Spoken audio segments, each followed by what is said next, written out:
This is for all my pregnant girlies who really want to breastfeed and just want to cover all your bases going into hospital to give yourself the best chance of having a successful breastfeeding journey. Why would you listen to me? I'm not an expert. I'm just someone who was told in hospital that I was unlikely to end up being a nursing mom. They told me that I'd probably be like a pumping and bottle feeding mom, and I, 6 months on, would say I'm 95% nursing and 5% bottle feeding with breast milk. Those are my qualifications that I bring to the table to present to you. So let's talk about tools that I wish that I take into the hospital with me that I would highly recommend anyone going into hospital to give birth who wants to breastfeed bring with them. The main thing is a nipple shield. First of all, what is a nipple shield? It kind of looks like this. This is not a nipple shield, but this thick bit is flat, and the idea being that you pop it outwards, you put it on your nipple and you pop it, and it just makes it easier for your baby to latch. So if you end up having a baby that has a tongue tie like mine did, for example, and couldn't get the range of motion, until we were able to have his tongue tie released, the nipple shield just made it so much easier for him to latch and to feed.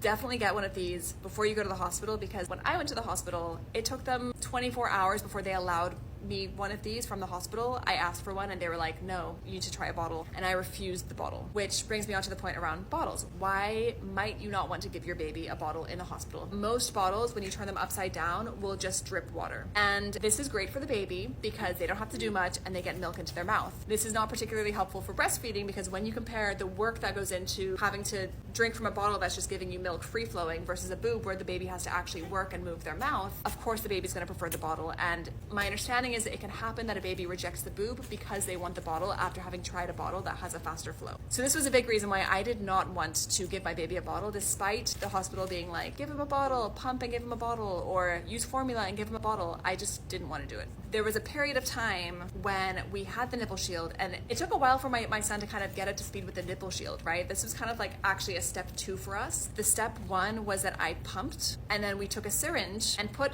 my finger in a glove and then in his mouth, and we would syringe the milk into his mouth as he was sucking. So if he stopped sucking, we would stop pushing the syringe in. The reason being that we wanted to teach him, when you suck, the milk comes out. If you don't suck, you don't get milk. We wanted him to practice the sucking motion. We wanted him to understand that he has to work to get the milk, so that when I then put him on the nipple shield, he kind of started getting to grips with, okay, I know what this motion is. I know how to do this. We cut my son's tongue tie, which your child might not have this issue, but we cut our son's tongue tie after 3 days, which I 100% do not regret. At the time, it was such a scary choice to make. But following the release of his tongue tie, I would say we used the nipple shield for maybe like 2 or 3 weeks after that, but gradually like scaling back on the percentage of time we were using it and scaling up on the percentage of time that he was just on the boob. I will say that the hospital very heavily were trying to push formula and bottles on me. I think one thing that I wish I could go back and tell myself sooner would be to pump. Not to pump like going crazy on the pumping.